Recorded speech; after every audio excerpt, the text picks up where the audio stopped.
안녕하십니까. 생생경제의 이상돈입니다. 오늘은 올 한 해를 마무리하면서 시카고 지역, 쿡카운티 지역 일대의 부동산 시장의 현황과 전망에 대해서 득벌대학교 부동산학과 이진반 교수님을 모시고 함께 알아보는 시간을 가지도록 하겠습니다. 교수님 안녕하세요. 안녕하세요. 최근에 발표된 자료에 의하면요, 미국의 그 주택 시장이 상당히 호전되는 걸로 이렇게 나타나고 있습니다. 현재 시카고 지역의 주택 시장 현황은 어떻다고 보십니까? 예, 지금 현재 뉴스는 많이 좋은 뉴스가 많이 나오고 있는데 사실은 여러 가지 혼조세를 보이고 있는 상태고 여러 가지 이제 수치로 왔을 때 좋은 숫자도 나오고 나쁜 숫자도 나오고 있는데 제가 이제 보여드릴 게 여러 가지 자료니까 한번 하나씩 짚어보면서 오늘 말씀을 나누시죠. 주택 시장의 거래량하고요, 판매 속도는 주택 시장을 전망하는 데 상당히 중요한 요소로 판단이 됩니다. 이런 부분에 대해서 설명 좀 부탁드리도록 하겠습니다. 지금 저희들이 지금 계산하고 있는 방법 중에 하나가 이제 현재 주택이 나와 있는 그 숫자를 따져가지고 한 몇 개 주택이 팔렸는지를 보고 있는 것입니다. 그래서 이 표를 봤을 경우 옛날에 한 2005년 정도에서는 마켓에서 보통 나오면 27% 정도의 주택이 판매가 됐어요. 그래서 계속 판매됐었는데 이제 여러분 아시다시피 2008년 되면서 주택 시장이 안 좋아지면서 뭐 시장의 물건이 10%도 안 되게 팔렸습니다. 그래서 이때 보면은 그 트렌드를 볼 수 있어요. 굉장히 다운워드 트렌드 되어 있었는데, 근데 이제 우리가 2010년 넘어가면서 조금 안정세 되기 시작해가지고 한 14~15%도 넘어갔고 올해 초부터는 이제 이 주택 판매 수가 한 22% 넘어가고 있습니다. 그것은 뭐냐면은 결국에는 지금 현재 주택 시장에서 판매량은 좀 늘고 있다고 볼 수 있습니다. 일반적으로 주택을 선택하실 때 집값이 상당히 이제 싼 지역이라든가 아니면은 또 학군이 좋은 지역, 그 다음에 뭐 시카고 다운타운이 좋다든가 아니면은 서버브에 각 시청에서 또 지원을 해주는 이러한 그 환경 좋은 그런 지역을 또 선호하시는 분들이 있습니다. 그런데 이제 전반적으로 이러한 것들이 어떠한 그 영향을 주는지 설명을 부탁드리도록 하겠습니다. 예, 이제 제가 한 가지 지금 전번 슬라이드에서 빼먹은 것 중 하나가 뭐냐면은 현재 지금 주택이 판매되는 그 기간을 봤을 때 옛날에 2005년 정도에는 한 80일 정도 걸렸어요. 주택이 평균적으로. 근데 우리가 그 파이낸셜 크라이시스 있으면서 주택 문제가 생기면서부터는 한 160일 정도. 그리고 결국에 한 5개월 이상. 그러니까 이게 평균입니다 하시는 거에서 그 5개월 이상 걸렸고 요즘에는 조금 트렌드가 낮아지고 있어요. 그래서 요즘에 한 3~4개월 정도 걸리는 그런 트렌드를 지금 보이고 있습니다. 그래서 그런 면에서 보면은 사실은 주택 시장이 좀 완만하지만 좀 회복세에 보이지 않느냐.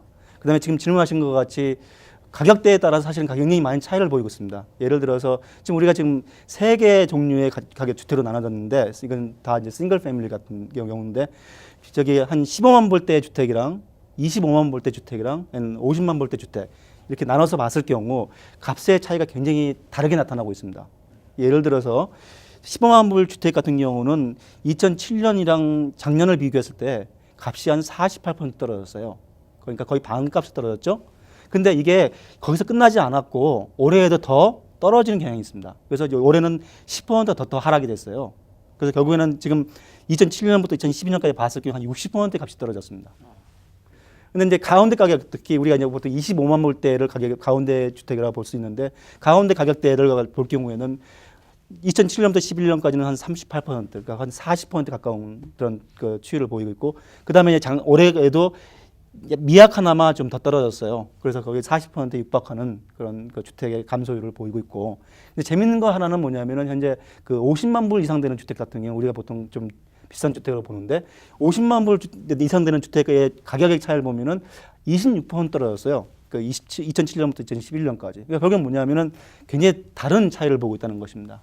그다음에 또 다른 점은 또 뭐냐면은 올해 같은 경우는 작년 6월 달을 기준으로 해서 올해 6월 달을 기준으로 해서 봤을 경우에는 지금 현재 값이 올라가고 있습니다, 이제는.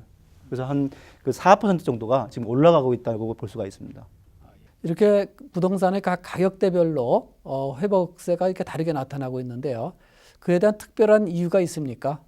네, 그 부분이 사실은 요즘에 가장 큰 이슈로 지금 부각되는 부분 중 하나인데요. 사실은 결국에는 부동산 값이 바뀐다는 것은 뭐냐면은 부동산 거래가 있어야 된다는 얘기거든요. 근데 이제 이 자료를 보았을 경우 여러분이 이제 이해가 쉬울 겁니다. 사실 예를 들어서 로우 프라이스 티어, 미들 티어, 하이 티어는 아까 똑같이 이건 15만 불 때, 25만 불 때는 해프 밀리언 정도로 봤을 때 지금 현재 부동산 중에서 모기지를 갖고 있는 주택을 다 계산해 봤을 경우 지금 현재 그 값이 낮은 주택들 같은 경우는 56%가 우리 말하자면 언더워터 프로퍼리예요. 언더워터 프로퍼리 뭐냐면 우리 보통 한국말로 쓰기에는 깡통주택을 아시죠? 예. 깡통주택이 56%입니다.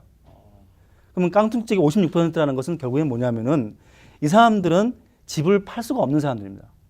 그래서 결국에는 또 이 주택을 팔려면은 그냥 한 가지 방법은 뭐냐면은 포클로저가 돼야 되거나 아니면 숏세일로 나와야 되는 물건들입니다. 사실. 그러다 보니까 여기 있는 주택들은 계속 값이 내려갈 수밖에 없고요.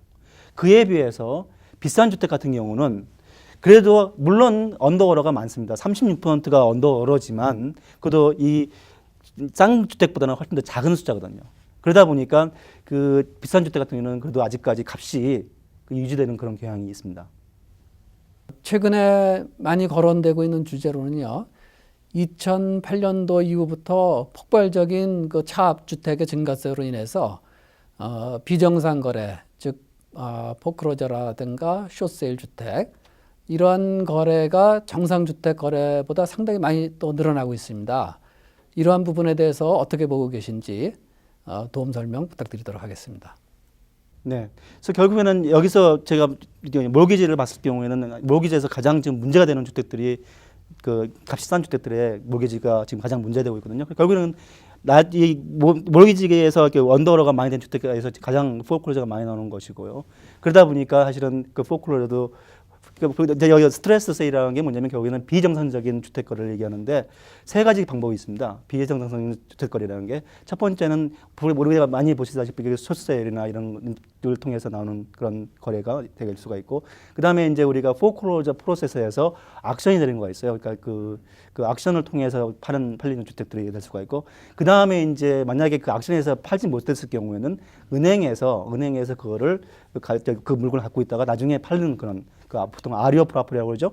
그런 것들에 의해서 거래되는 걸 우리가 스트레스 세일을 볼 수 있습니다. 그래서 비정상 거래는 그렇게 세 가지 나눌 수가 있는데 예전에 정상적인 시기에 때는 이 비정상 거래가 거의 한 10% 밑으로 있었어요. 거의 한 5%에서 6% 정도 되는 그런 정도였었는데 2009년을 비해 가면서 이제 한 40% 넘게 그러니까 부동산 총 거래 중에서 이런 비정상 거래가 40%를 차지했어요. 엄청난 변화죠, 사실은. 그런 그 추이가 전혀 바뀌지 않고 사실은 계속 약간의 그 사이클을 그리고 있지만은 이 작년 말까지 올해 초까지도 계속 한 40%대를 유지하고 있었습니다.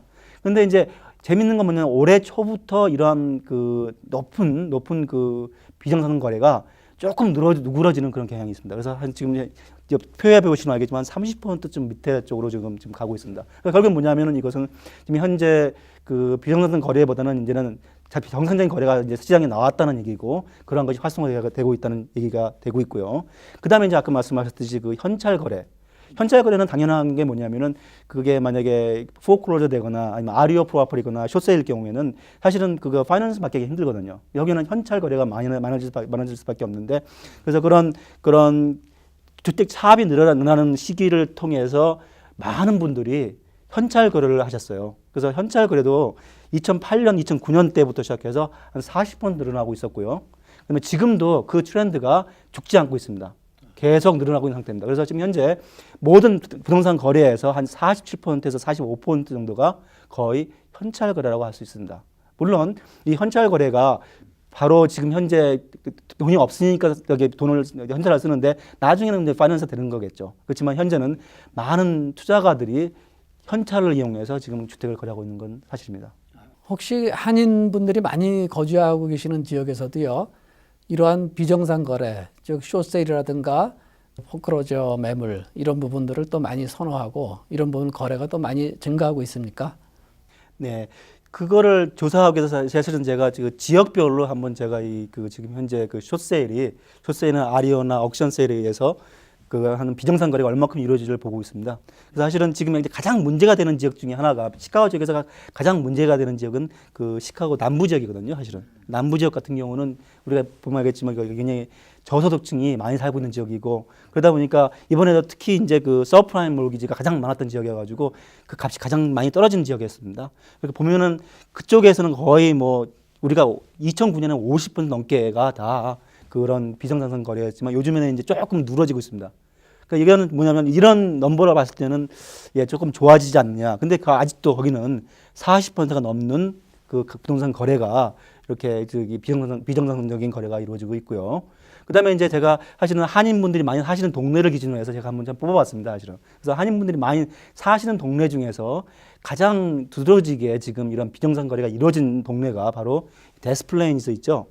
데스플레인스가 지금 현재 한 38%, 39% 정도가 거의 비정상적인 거래입니다. 그래서 그는 포클로즈부터 시작해가지고 숏셀이 많이 이루어지는 지역이고요. 예전에 우리가 포클로즈 데이터를 봤을 때 이 지역에서 굉장히 많은 포클로즈가 집중됐었거든요. 거기도 그렇고, 그다음에 이제 그 다음으로 또 볼 수 있는 게 호프만 에스테이트 있죠. 호프만 에스테이트 같은 경우는 지금 현재 40% 이상이 또 아직까지도 비정상적인 거래가 되고 있고 그 트렌드가 아직까지 안 죽고 있어요. 그래서 지금 계속 지금 진행이 되고 있는 상태입니다. 그 다음에 이제 그 다음으로 볼 거는 펠러타인이나 뭐 샴버거 이런 데는 이제 아직까지 좀 낮지만 그래도 아직까지 좀 높은 수준의 그런 비정상 거래를 보이고 있고 그에 비해서 나일스나 글렌뷰나 에반스톤이랑 노스브룩 같은 경우는 굉장히 좀 많이 낮아지고 있는 상태입니다. 트렌드가 좀 줄어들고 있는 상태입니다. 그래서 결국에는 뭐냐면 이거는 그 지역들은 이제 거의 이제 정상적인 거래가 많이 지금 활성화되고 있지 않느냐라고 볼 수 있고요. 그 다음에 이제 아주 특출한 경우에는 윌링스나 윌맷이나 위네카나 여기는 우리가 주로 얘기하는 그 강남 8학군과 비슷한 그런 좋은 학군을 갖고 있는 그런 동네인데 그 동네 같은 경우는 사실은 그 비정상 거래가 많지가 않아요. 그래서 예전에 우리가 말씀드렸듯이 그 평상시 한 5%, 6% 정도의 비정상 거래였다면 여기도 거의 그런 수준을 유지하고 있습니다. 그래서 그 지역들은 그런 많은 문제가 안 생기고 있고 그 외 지역들은 좀 많은 지금 비정상 거래가 이루어지고 있는 상태입니다. 예, 그럼 끝으로 부동산 시장의 현재와 앞으로 예상되는 미래 예측을 해주실 수 있겠습니까? 네. 그래서 제가 사실 그런 질문을 많이 받아가지고 사실 이 간단하게 서머라이즈한 그런 테이블을 하나 만들었는데요. 결국에는 올해 부동산 시장이 좋아졌던 이유 중에 하나가 뭐냐면은 그래도 2%대는 성장률이 있었고, 그다음에 좀 낮아지는 언임플먼트, 실업률이 있었고, 그다음에 렌트 값이 좀 올라가는 그런 현상들, 그다음에 주택 차압이 좀 작아지는 현상들, 그다음에 몰기지 시장은 물론 몰기지 시장이 나빴기 때문에 좀 안 좋은 역할을 했지만. 그렇지만 정부의 주도하에서 굉장히 낮은 이자를 추구했기 때문에 그러한 것들이 이렇게 많은 그 주택에 그 긍정적인 영향을 미치지 않았느냐 이렇게 보고 있습니다.